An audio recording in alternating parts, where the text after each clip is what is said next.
స్తోత్రం స్తోత్రం స్తోత్రం.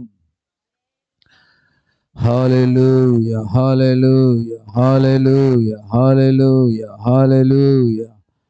స్తుతి స్తుతి స్తుతి స్తుతి స్తుతి స్తుతి స్తుతి. దేవానికి వందనాలు. మరొకసారి బిగ్గరగా ఇప్పటి వరకు చేసిన ప్రతి ప్రార్థనకు దేవుడు మనకు జవాబునిచ్చాడని నమ్మి దేవుడికి స్తోత్రం చెల్లిద్దాం.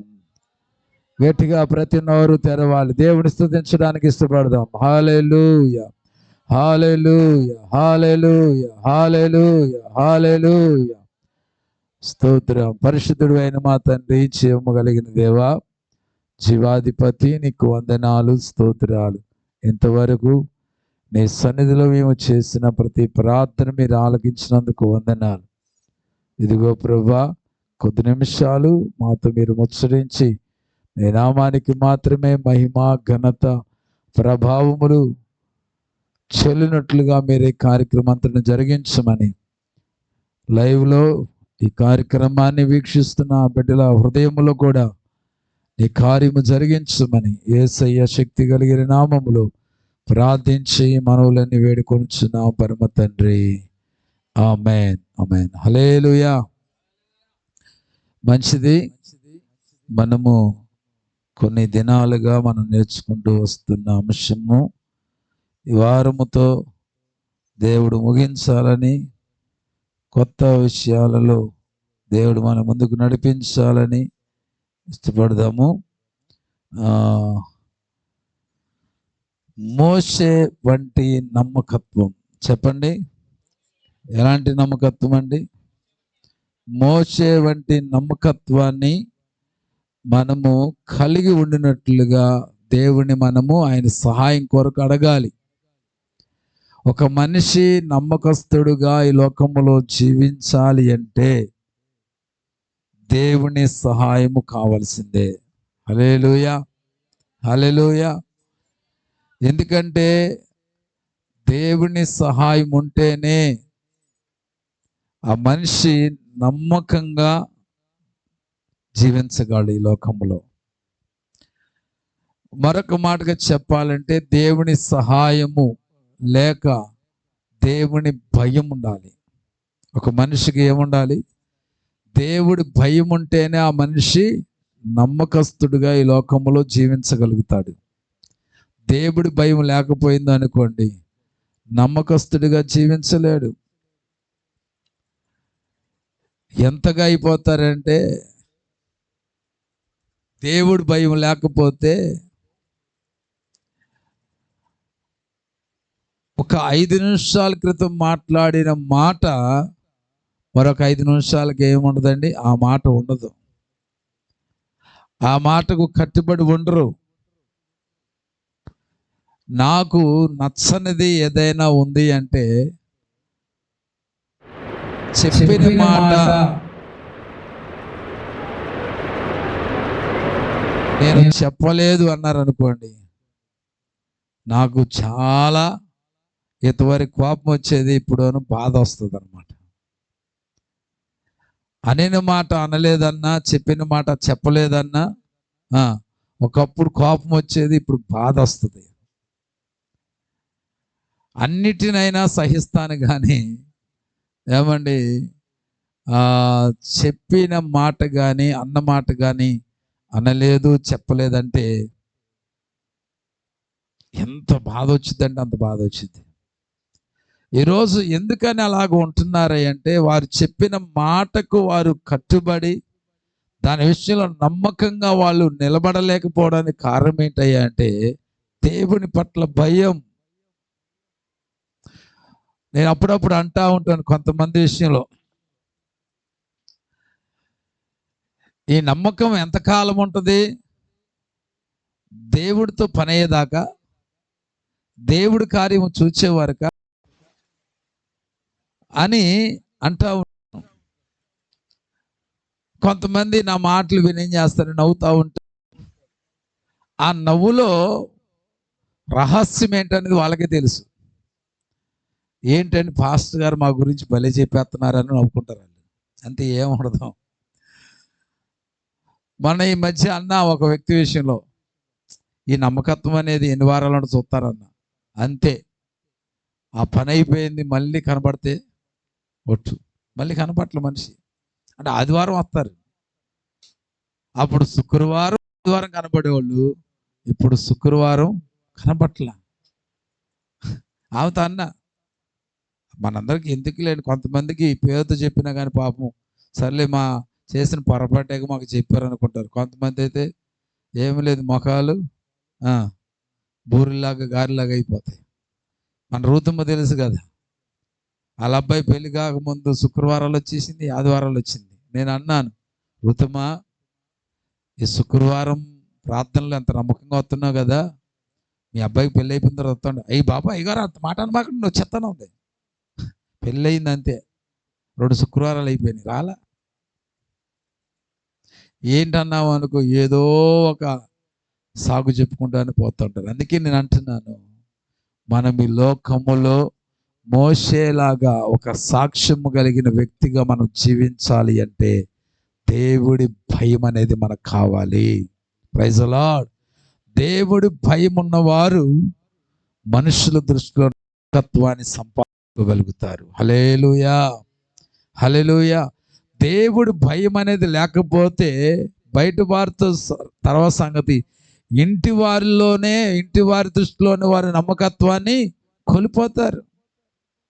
అంటూ ఉంటారు, అప్పుడు నమ్మి నీకు ఏదైనా పని అప్పగిస్తే ఇంక ఉందే దాన్ని, ఆ పని విషయంలో నమ్మకంగా ఏం చేస్తావు, హ్యాండ్ ఇచ్చేస్తూ ఉంటారు కదా. ఈరోజు ప్రియ దేవుని బిడ్డలారా, చాలా విజ్ఞత కలిగి మనం ఏం చేయాలంటే, మోషే చూడండి నమ్మకత్వాన్ని బట్టి తనేమయ్యాడంటే గొప్ప సాక్ష్యాన్ని పొందుకోగలిగాడు. ఆ నమ్మకత్వాన్ని బట్టి ప్రజల యొక్క విముక్తి కొరకు, విడుదల కొరకు, ఐగుప్తు యొక్క బానిసత్వములో నుంచి విడిపించడానికి దేవుని చేతిలో ఒక సాధనముగా మోషే వాడబడ్డాడు. దేవుడికి మహిమ కలుగును గాక. హల్లెలూయా. నిజంగా మోషే యొక్క చరిత్ర ఎంత గొప్ప చరిత్ర అండి. కొన్ని లక్షల మంది ప్రజలు ఐగుప్తు యొక్క బానిసత్వములో వాళ్ళు మగ్గిపోతూ ఉండగా వారందరి యొక్క విడుదల కొరకై నమ్మకస్తుడైన మోషేను దేవుడు పంపించాడు. ఎంత గొప్ప పని అప్పగించాడో చూడండి. ఎంత బాధ్యతను దేవుడు మోషే నమ్మకత్వాన్ని బట్టి అప్పగించబడింది ఒకసారి ఆలోచన చేయండి. ఈరోజు ప్రియ దేవుని బిడ్డలారా, మనము కూడా నమ్మకస్తులుగా ఉంటే అనేకమైన వాటి మీద మనల్ని ఒక అధికారిగా, నాయకుడిగా దేవుడు మనల్ని నిలబెడతాడండి. Praise the lord. హల్లెలూయా. సరే, సహజంగా మోషే వంటి నమ్మకత్వం అంటే ఎందుకు మోషే నమ్మకమైన వాడుగా సాక్ష్యము పొందాడు అనేది మనము నేర్చుకుంటూ వస్తున్నాం. మొట్టమొదటిగా మోషే నమ్మకస్తుడుగా అనే సాక్ష్యాన్ని పొందడానికి పోయిన వారం చెప్పాను కదా, మొదటి కారణం ఏంటంట, ఐగుప్తు ధనము కంటే క్రీస్తు కొరకు నిందింపబడుట గొప్ప భాగ్యమని ఎంచుకున్నాడంట. హల్లెలూయా. ఏంటండి, ఐగుప్తు యొక్క ధనము కంటే క్రీస్తు కొరకు నిందింపబడుట గొప్ప భాగ్యం అని ఎంచుకున్నాడంట. ఈ రెండు కానీ మన దగ్గర పెడితే దేని వైపుకి వెళ్తాం చెప్పండి? చేసిన దానికి నిందిస్తేనే రోషాలు కొట్టుకొని బయటకు వస్తున్నాయి, తెంచుకొని వచ్చేస్తాయి కదండి. చేసిన తప్పునే ఏమి రాని ఇలా చేసేవాడి చాలు అక్కడ బకాయించేస్తారు. అవసరమైతే పెద్ద నోరేసుకొని ఏం చేస్తారండి, గొడవడేస్తూ ఉంటారు. లేకపోతే ఇక ఏదో ఒక విధంగా అక్కడ జయించేయాలి అన్నట్లుగా మాట్లాడేస్తూ ఉంటారు. నేను ఎప్పుడు కూడా ఒకటి మాత్రం, ప్రజల దగ్గర నేనేదో గెలుపొందాలని ఎప్పుడు ఒక మాట అనేది నేను వదలను, కానీ దేవుని దగ్గర ఒక గొప్ప వ్యక్తిగా నేను అనిపించుకోవాలని నా మాట్లాడే విధానం ఉంటుందండి. హల్లెలూయా. ప్రతి ఒక్కరూ కూడా నువ్వు మనుషుల దగ్గర గెలిచావు, కానీ ఆ గెలుపు వెనకాలన్న ఆ పరమార్థం ఒకసారి అర్థం చేసుకో. నువ్వు దేని వల్ల గెలిచావు? బకాయించా, గొడవాడా, నోరేసుకున్నా నువ్వు జయించింది, గెలిపొంది అదే. కొంతమంది మాటలతో ఏం చేస్తారండి, ఎదుటి వారి మీద జయం పొందేస్తుంటారు, నోరేసుకొని పడిపోతూ ఉంటారు. ఈరోజు ప్రియ దేవుని బిడ్డలారా, చాలా విజ్ఞత కలిగి మనం ఏం చేయాలంటే జీవించవలసిన వారమే ఉన్నాం. నిందింపబడ్డానికి ఎవడు ఇష్టపడరు, కానీ అది ఐగుప్తు ధనమో లేకపోతే అన్యాయపు ధనమో మోసం చేసిన ధనమో, ఏ ధనం మనకు అక్కర్లా. అది ఏ విధంగా వస్తుంది ఆ ధనం అనేది ప్రక్కన పెట్టి ఏం చేస్తారంటే ధనం వచ్చిందా లేదా, సంపాదించానా లేదా. ఇప్పుడు ట్రెండ్ అంతా ధనం అనేది ఏ విధంగా సంపాదిస్తున్నాము అనేది మనకు అనవసరం, సంపాదించామా లేదా అనేది అవసరం. ఈరోజు క్రైస్తవులుగా, దేవుని బిడ్డలుగా మనం సంపాదించే ప్రతి సంపాదన అనేది అది ఏ విధము చేత మనం సంపాదిస్తున్నామనేది మనం గుర్తించాలి. మనకి ఇక్కడ దేవుని దృష్టిలో ఒక నమ్మకమైన వ్యక్తిగా, ఒక సాక్ష్యం కలిగిన బిడ్డగా నువ్వు ఉండాలి అంటే ఇక్కడ ఒకటే గుర్తుపెట్టుకోండి, నువ్వు సంపాదించే సంపాదన అది ఏ విధమైన సంపాదన అనేది నువ్వు గుర్తించాలి. నీ సంపాదన బట్టి కూడా దేవుడి దృష్టిలో నువ్వు నమ్మకస్తుడువా, నమ్మకస్తుడు కాదనేది రుజువైపోతుంది. ఇక్కడ ఐగుప్తు ధనము కంటే, ఐగుప్తు యొక్క సుఖభోగముల కంటే క్రీస్తు కొరకు నిందే గొప్ప భాగ్యముగా ఎంచుకున్నాడు మోషే. ఎందుకండి? కొంతమంది వారి నిజాయితీ ఎంత గొప్పదండి. వారు కొంతమంది ఉద్యోగాలు చేస్తూ ఉంటారు.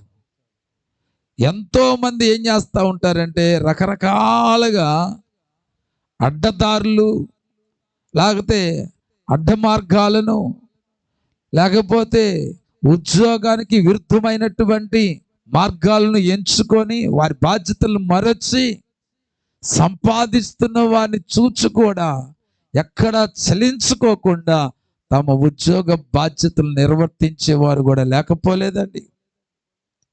దాని కొరకే బ్రతుకుతున్న వాళ్ళు ఉన్నారు. అలాంటి వారిని బట్టి నిజంగా ఎంతో స్తుతించాలి. కానీ ఇప్పటి కాలంలో చూస్తే ఎతుకుతే నోటికి ఒకరైనా కనబడతారా లేదనే డౌట్.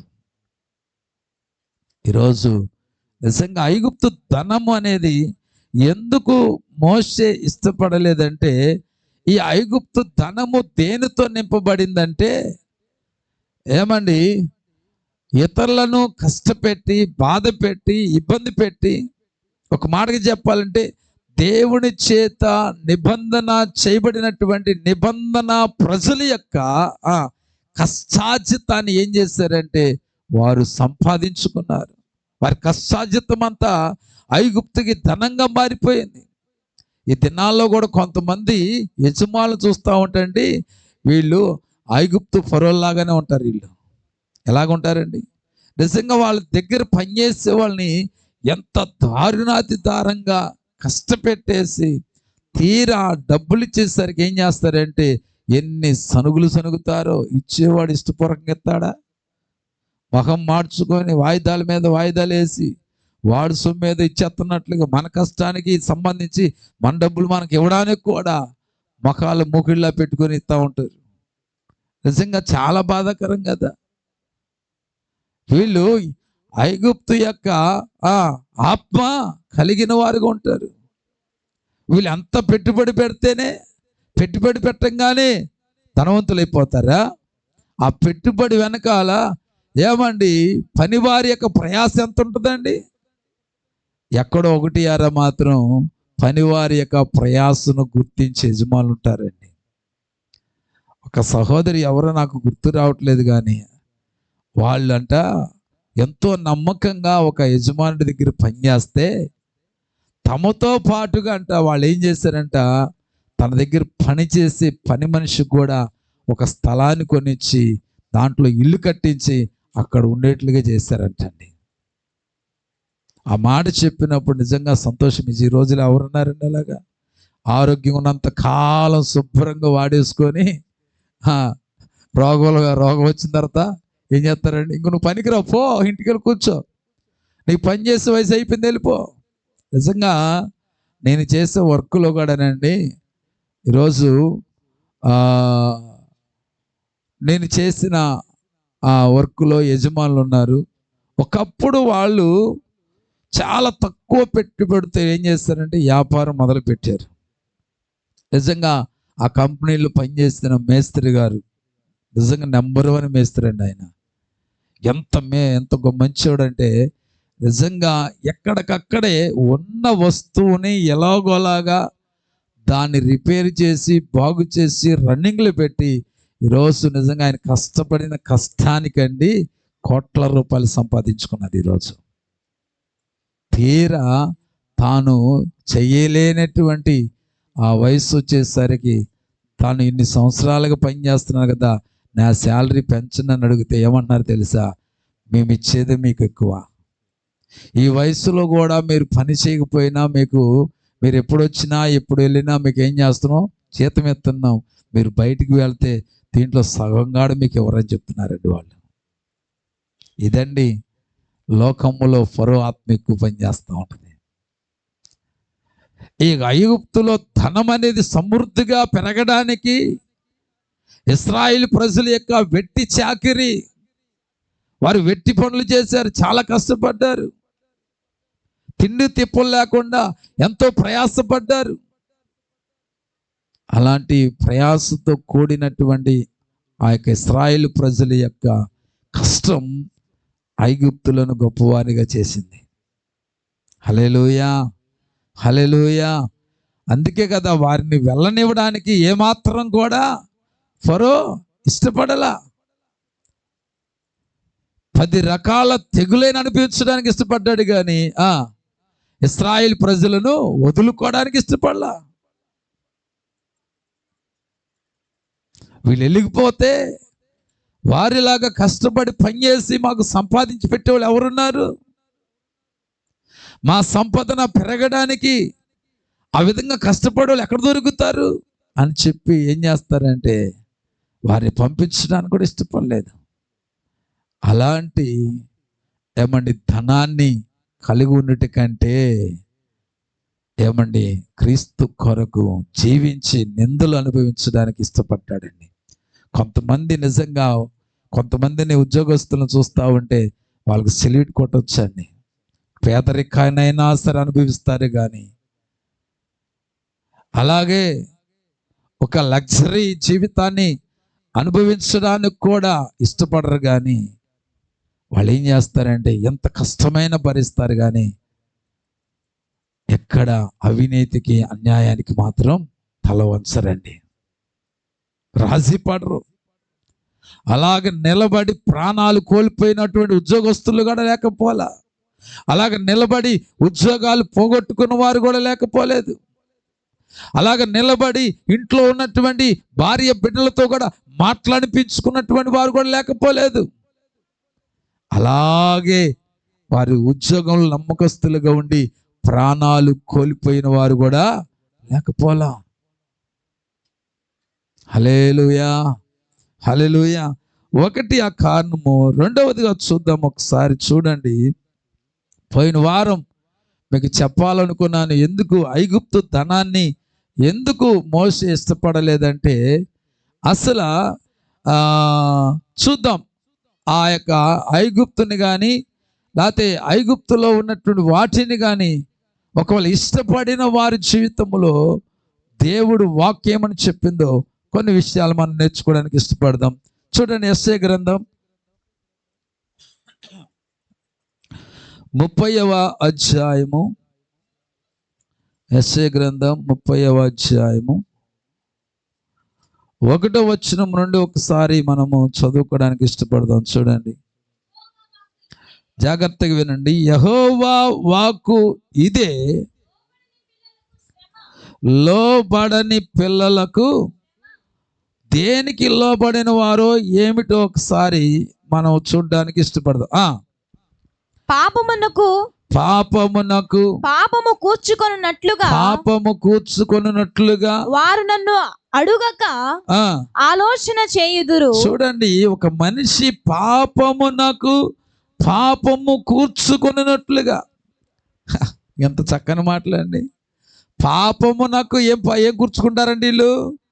మరింత పాపాన్ని కూర్చుకునే రీతిగా వీళ్ళు ఏం చేస్తారంట? వారు నన్ను అడుగక ఆలోచన చేయుదురు. నా ఆత్మ నియమింపని సంధి చేసుకొందురు. ఆలోచన చేసుకుంటారు అంటే వారి దేవుని ఆత్మ నియమింపని ఏర్పాటు చేయనటువంటి, ఆలోచన చేయనటువంటి వాటిని వాళ్ళు ఏం చేస్తారంట? ఆలోచన చేస్తూ ఉంటారు. ఇక్కడ పైన అదే అంటున్నాడు, నన్ను అడుగక ఆలోచన చేయుదురు. కొంతమంది దేవుని చిత్తాన్ని తెలుసుకోరు. దైవ సేవకుల దగ్గరకు వచ్చి ఏం చేయారండి? వారి ఆలోచన, సహజంగా మనిషికి ఆలోచనలు రావడం అనేది సహజమే, కానీ ఆ ఆలోచన అనేది ఎంతవరకు సరైనది అని తెలుసుకోవడం కూడా మరింత అవసరమని మనం గుర్తించాలి. హల్లెలూయా. చేసిన ఆలోచన అది ఎంతవరకు సబమో, అది ఎంతవరకు కరెక్టు, దేవుని బిడ్డలుగా మనకు అది సరైనదేనా, అది కరెక్టేనా, ఆ పద్ధతి, ఆ ఆలోచన, నిర్ణయము సరైనదేనా అని చెప్పి ఏం చేయరంటే వాళ్ళు దేవుడి దగ్గర ఆలోచన చెయ్యరు. ఆలోచన చేయనటువంటి వారు నడిచే విధానము ఎలాగుంటుందంటే, ఇప్పుడు అంటున్నాడు కదా, వారు నా నోటి మాట విచారణ చేయక ఫరో బలము చేత, ఏ బలము చేత? ఫరో బలము చేత, దేవుని బలాన్ని ఆశ్రయించరు వీళ్ళు. దేవుని ఆలోచనను తీసుకోరు. కొంతమంది విచారణ అనేది దేవుడి యొద్ద చేయరు. ఒక మాట మీకు తెలియచేయాలంటే, రాజుల 2వ గ్రంథమా, రాజుల 2వ గ్రంథమా, మొదటి గ్రంథం ఒకసారి మీకు చెప్తాను.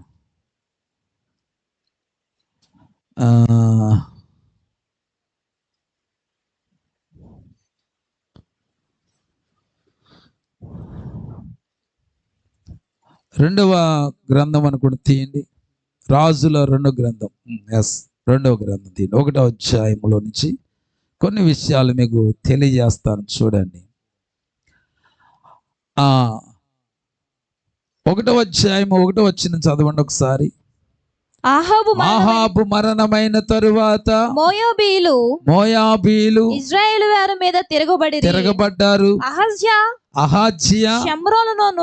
షమ్రోనులోనున్న తన మేడగది కిటికీలో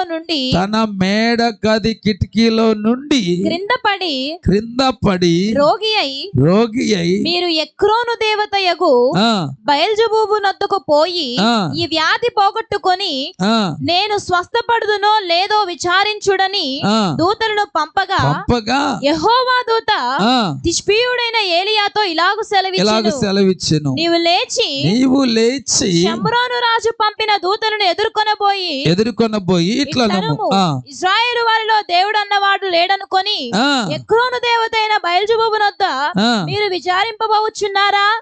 కాగా యెహోవా సెలవిచ్చున్నదేమనగా, నీవెక్కిన మంచము మీద నుండి దిగి రాకుండా నీవు నిశ్చయముగా మరణమవుదువని ఏలియా వారితో చెప్పి వెళ్ళిపోయెను. హల్లెలూయా. ఇక్కడ చూడండి, షమ్రోను రాజు అయినటువంటి అహజ్యా ఏం చేశాడు? తన మేడగది కిటికీలో నుండి క్రింద పడి ఏమయ్యాడంట? రోగి అయిపోయాడంట. రోగి అయినప్పుడు ఆ షమ్రోనులో ఉన్న రాజు అక్కడ ఉన్నటువంటి తిష్బీడైనటువంటి ఏలియాను సంప్రదించవచ్చు కదా, రాస్తే ఇశ్రాయేలు దేవుణ్ణి ఆ ఆలోచన ఏంటో తీసుకోవచ్చు కదా. తీసుకోకుండా మనోడేం చేశాడండి? తనకు కలిగిన వ్యాధి పోతుందా లేదా, నేను స్వస్థత పడుతున్నా లేదా అని విచారించడానికి ఎవరి దగ్గర పంపించాడంట? అంటే ఒక మాటకి చెప్పాలంటే, తనకు రోగ స్వస్థత అనేది కలుగు నిమిత్తమై ఏలియా లేకపోతే ఏలియా దేవుడిని సంప్రదించవలసిన రాజు ఎవరిని సంప్రదించాడండి? ఎక్రోను దేవత యగు. ఈ యొక్క ఎక్రోను దేవత అంటే జాగ్రత్తగా వినండి, ఫిలిస్తీన్ల నగరం. ఈ నగరంలో ఎక్రోన్ అనగా ఫిలిస్తీన్ల యొక్క నగరము. ఈ నగరములో ఫిలిస్తీన్లు నివసిస్తారు. ఫిలిస్తీన్లు పూజించే దేవుళ్ళ ఒకటిగా బయల్జెబూల్ అనే పేరు కూడా ఉంది. హల్లెలూయా. అనగా ఫిలిస్తీన్ల యొక్క ఆరాధ్య దైవములుగా భావించుచున్నటువంటి వారిలో ఒకరే బయల్జెబూలు. ఎవరండి? బయల్జెబూల్, ఫిలిస్తీన్ల ఆరాధ్య దైవం. ఈ బయల్జెబూల్ అంటే ఏగల దేవుడు అని అర్థం. బయల్జెబూల్కి అర్థం ఏంటండి? ఏగల దేవుడు. ఏ దేవుడు అది? ఏగల దేవుడు ఏగలకు పనికొస్తాడు కానీ మనుషులకి ఏం పనికొస్తాడు చెప్పండి? దేనికి సంబంధించిన వాళ్ళు దానికి పనికొస్తారు. ఇక్కడ ఆ యొక్క ఎక్రోను దేవత అనగా ఫిలిస్తీన్ల యొక్క ఆరాధ్య దైవాన్ని వీళ్ళు ఈ యొక్క ఆ షోమ్రోను రాజు అయినటువంటి అహజ్యా ఏం చేస్తాడంటే విచారించడానికి తన దూతలను పంపినప్పుడు ఏమండి, యెహోవా వాక్యం ఏంటంటే ఏలియా యొద్దకు వెళ్ళింది. అయితే అప్పుడు ఏలియా చూడండి రోషం కలిగిన వాడిగా ఏం చెప్తున్నాడంటే, ఇదిగో అహజ్యా రాజా, నువ్వు అక్కడ దాకా వెళ్ళాల్సిన పని లేదు. నువ్వు తీసుకున్న నిర్ణయం ఏం చేసిందంటే, నువ్వు ఏ మంచం మీద అయితే పడి ఉన్నావో ఆ మంచం మీద నువ్వేం కాబోతున్నావు? దిగి రాకుండా నువ్వు మరణం కాబోతున్నావు. చూసారా? ఆశ్రయించవలసినటువంటి దేవుని ఆశ్రయించాలి.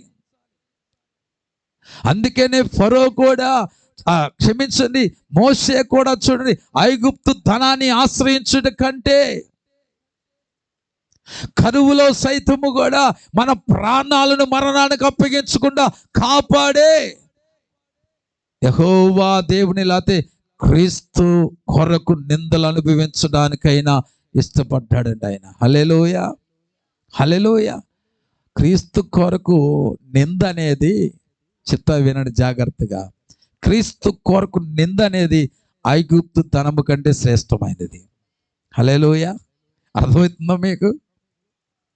ఇప్పుడు అన్యాయంగా సంపాదించినటువంటి కోటేశ్వరుని ఒక పక్కన పెట్టండి, అన్యాయము లేకుండా నీతిగా యథార్థంగా బ్రతుకుతున్నటువంటి పేదరికములను పేదవాడిని ఒక పక్కన ఉంచబెట్టండి.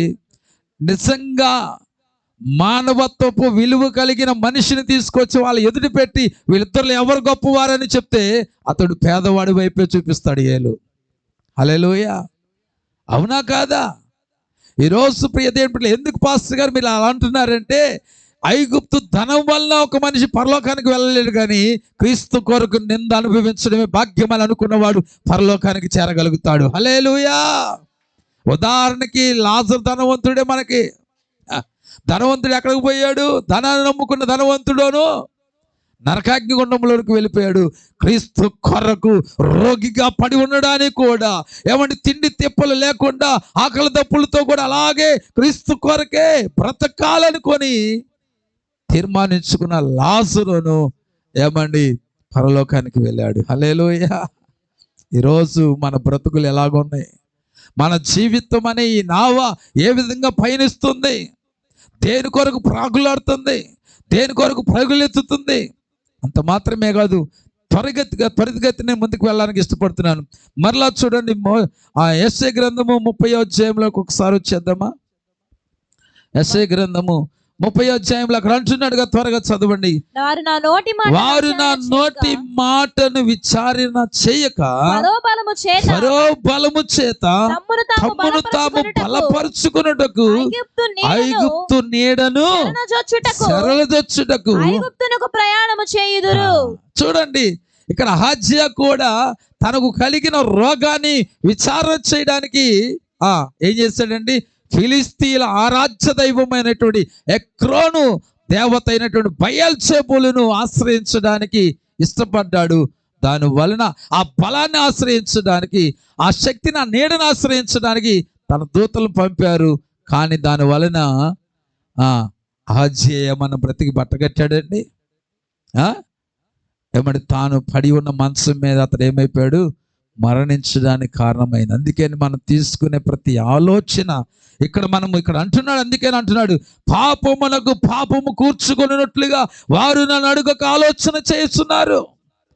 ఎవరు దేవుని ఆలోచన తీసుకోరయ్యంటే పాపమునకు మరింత పాపాన్ని చేకూర్చుకునే వారి దేవుని ఆలోచన చేయరండి. ఇంకొక మాట కూడా చెప్తున్నా, నువ్వు దేవుని ఆలోచన చేయట్లేదంటే, దేవుని ఆలోచన తీసుకోవట్లేదంటే నీ కష్టానికి మరింత కష్టాన్ని కొని తెచ్చిపెట్టుకున్నట్లే, నీ నష్టానికి మరింత నష్టాన్ని కొని తెచ్చిపెట్టుకున్నట్లే, నీ బాధకు మరింత బాధ నువ్వు కొని తెచ్చిపెట్టుకున్నట్లే. హల్లెలూయా, అర్థమవుతుందా? అందుకని నువ్వు ఏ ఆలోచన చేసినా అది వాక్యానుసారంగా ఉందా లేదా, అది దేవుడి చిత్తమా కాదా. దేవుడి చిత్తం అంటే దేవుడి వాక్యానుసారంగా నువ్వు చేసే ఆలోచన దేవుడి చిత్తం. ఆ చిత్త ప్రకారంగా నువ్వు జీవించినట్లయితే నిశ్చయముగా నీవు పాపమునకు మరింత పాపాన్ని కూర్చుకో, పాపము నుండి పరిహారము పొందుకుంటావు నీవు. హల్లెలూయా, హల్లెలూయా, విముక్తిని పొందుకుంటాం. కాబట్టి ఇంకెక్కడ చూడండి, వాళ్ళ ఆ రీతిగా చేసుకోవడం వలన ఐగుప్తు నీడను శరణొచ్చుటకు ఐగుప్తునకు ప్రయాణము చేదురు.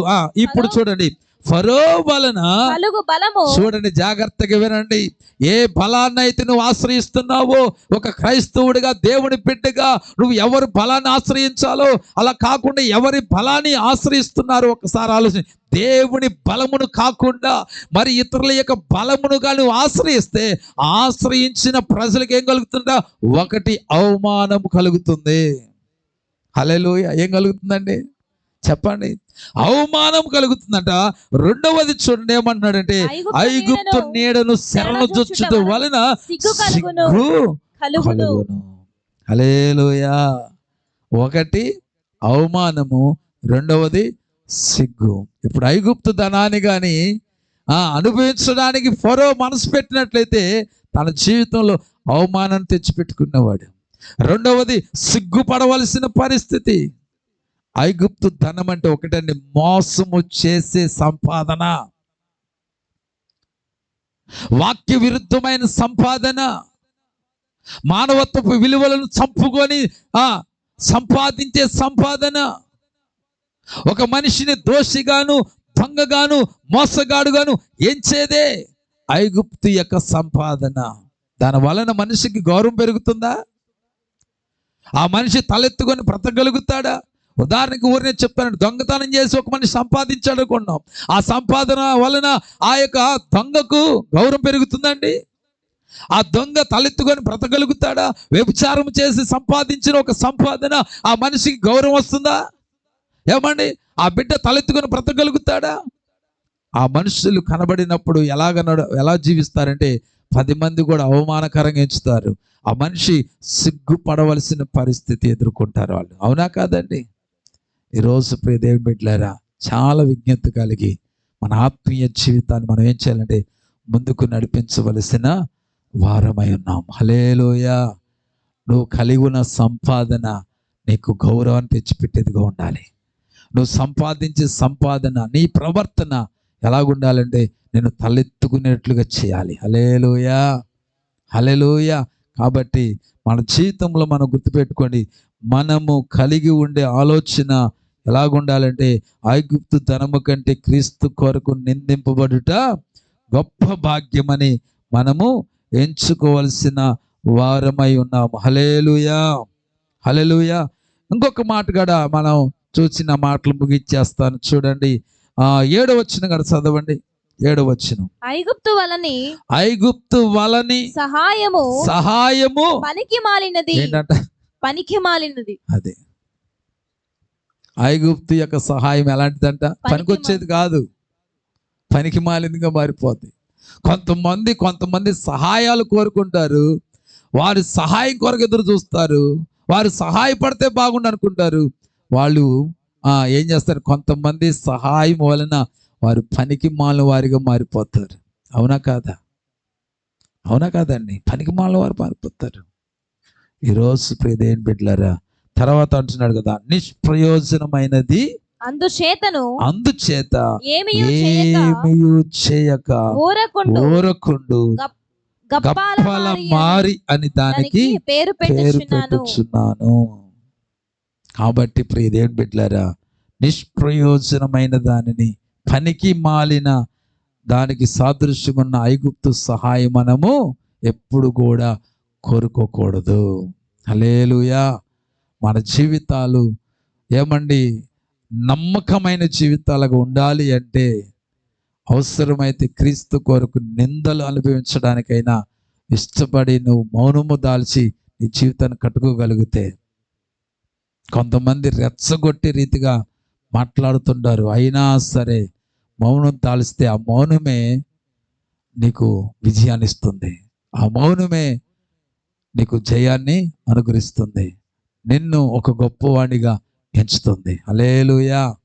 కాబట్టి మన జీవితాలను మోషే వలె ఈ లోకములో ఉన్న ఐగుప్తు తనాన్ని ఆశించి ఏమండి మనకున్న సాక్ష్యాన్ని పాడు చేసుకోకుండా అవసరమైతే క్రీస్తు కొరకు నిందైనా అనుభవించడానికి ఇష్టపడదాం.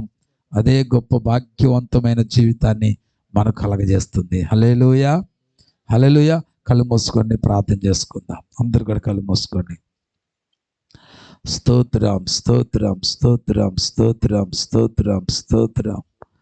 యేసయ్యా నీకు వందనాలు, యేసయ్యా నీకే స్తోత్రాలు. పరిశుద్ధాత్మ దేవుడా, ఈరోజు నాయన మోషే నమ్మకస్తుడుగా అయ్యా తాను పేరు సంపాదించడానికి గల హేతువేమిటో మాకు కొన్ని విషయాలు తెలియజేశారు. ప్రభువా, ఐగుప్తు యొక్క నీడను, ఐగుప్తు యొక్క ధనాన్ని, ఐగుప్తు యొక్క బలమును ఆశ్రయించిన వారు సిగ్గునందుతారని, అవమానము చెందుతారని, పనికి మాలిన వారిగా మారిపోతారని, నిష్ప్రయోజనకరమైన వారిగా జీవిస్తారని ప్రభువా నీ లేఖనాల ద్వారా తెలియజేశారు.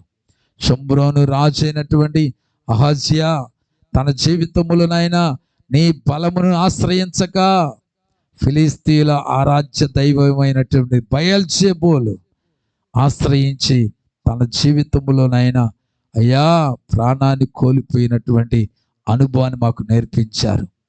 ఈ దినాలలో ప్రభువా మేము నాయన ఎవరి ఆలోచన తీసుకుంటే మాకు క్షేమమో, ప్రభువా ఎవరి దగ్గరికి వెళ్ళి సలహా తీసుకుంటే మాకు మేలు కలుగుతుందో నాయన, అలాంటి ఒక ఆలోచన జ్ఞానం మాకు దయచేయండి. నీ దృష్టిలో నమ్మకస్తులముగా, నమ్మకమైన వారముగా ఒక సాక్ష్యము సంపాదించుకునే రీతిగా అవసరమైతే నింద, అవమానాన్ని, హేళనను అయ్యా కరువునైనా సరే అనుభవించడానికైనా ప్రభు వెనకాడినటువంటి బిడ్డలుగా, నీ బిడ్డలుగా ఈ లోకములో జీవించుదురుగాక. అలాంటి మోషేను చూసి అయ్యా మీరు గొప్ప సాక్ష్యం ఇచ్చారు.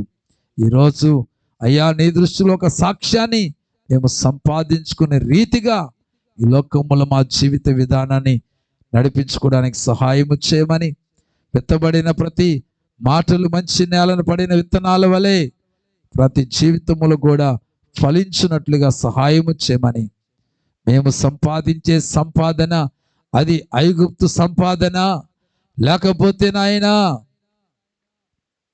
నీ నామానికి మహిమకరముగా నీ బలమును ఆశ్రయించి నీ ఆలోచనను తీసుకొని ప్రభువా వాక్యానుసారమైన సంపాదన మేము కలిగి ఉన్నామా ఒకసారి మనల్ని మేము గమనించుకోవడానికి సహాయం చేసి సరి చేసుకుని నడిపించుకోవడానికి కృప చూపించమని యేసయ్య శక్తి కలిగిన నామములో ప్రార్థించి మనవులన్నీ వేడుకొంచున్నా పరమ తండ్రి. Amen, amen, amen. యేసు రక్తమే జయం, సిలువ రక్తమే జయం. ప్రవేశు నామమునకే సంపూర్ణ విజయము కలుగును గాక. Amen, amen, amen. మన తండ్రి అయిన దేవుని ప్రేమ, కుమారుడైన యేసుక్రీస్తు కృప, పరిశుద్ధాత్మ దేవుని యొక్క నిత్య సహవాసము సన్నిధి ఇప్పుడును ఎల్లప్పుడును రాకడ పర్యంతం వరకు సకల పరిశుద్ధులకు సకల జనులకు ప్రభువా ఈ రోజు నాయన నీ వాక్యపు వెలుగులో వారి జీవితాలనైనా జీవింపజేసుకోవాలని ఆలోచన కలిగిన బిడ్డలందరికీ సదా నీ కృప తోడి నేడుగుండి నడిపించును గాక. ఆమేన్ ఆమేన్ ఆమేన్.